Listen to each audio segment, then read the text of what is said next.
இன்றைக்கி ஒரு குட்டி விலாக் பார்க்கலாமா? என்னென்னா ஃபிஷ் ஃப்ரை காலையிலே மார்க்கெட்டுக்கு போய் நாங்கள் மீன் வாங்கிட்டு வந்துட்டோம்.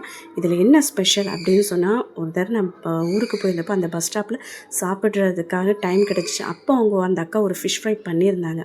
அக்கா என்ன மெத்தட் நீங்கள் யூஸ் பண்ணுறீங்க? நிறைய யூடியூப்பில் பார்த்துருக்கேன், என்னென்னவோ ரோட்டு கடையில் செய்கிறாங்க, நீங்கள் என்ன யூஸ் பண்ணுறீங்க? அந்த சீக்ரெட் இன்க்ரீடியன்ட் என்னன்னு சொல்லும்போது, நான் பெருசாக எதுவும் அரைக்கிறது இல்லாமல் நான் சிம்பிளான மெத்தட் தான் யூஸ் பண்ணுறேன், உங்ககிட்ட சொல்கிறேன் அப்படின்னு சொல்லிவிட்டு மிளகாத்தூள், மல்லித்தூள், கார்ன்ஃப்ளவர், இஞ்சி பூண்டு, லெமனு, முக்கியமான அந்த ப்ராடக்ட் அப்படி இன்க்ரீடியன்ட் என்னென்னா இந்த ஆச்சி கரம் மசாலா தான் அவங்க என்கிட்ட சொல்லியிருந்தாங்க.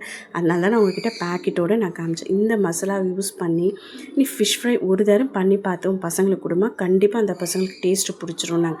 நெக்ஸ்ட்டு இன்னொரு டிப் என்ன சொன்னாங்கன்னா, வாட்டர் ஆட் பண்ணுற மெத்தடு.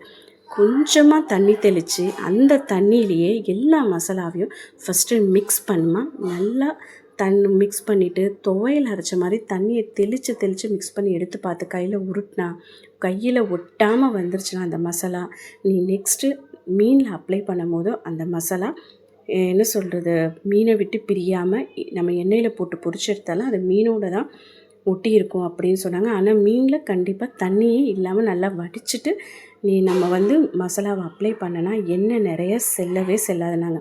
நான் அதே மாதிரி தான் செஞ்சேன். அந்த மசாலா ஃபுல்லாக இவ்வளோ மீனுக்கும் நான் அப்ளை பண்ணேன். வேறு எக்ஸ்ட்ரா மசாலா எதுவுமே போடலை. 1/2 hour ஃப்ரிட்ஜில் வச்சிட்டனால மசாலா ஆனால் நல்லா ஊறிடுச்சு.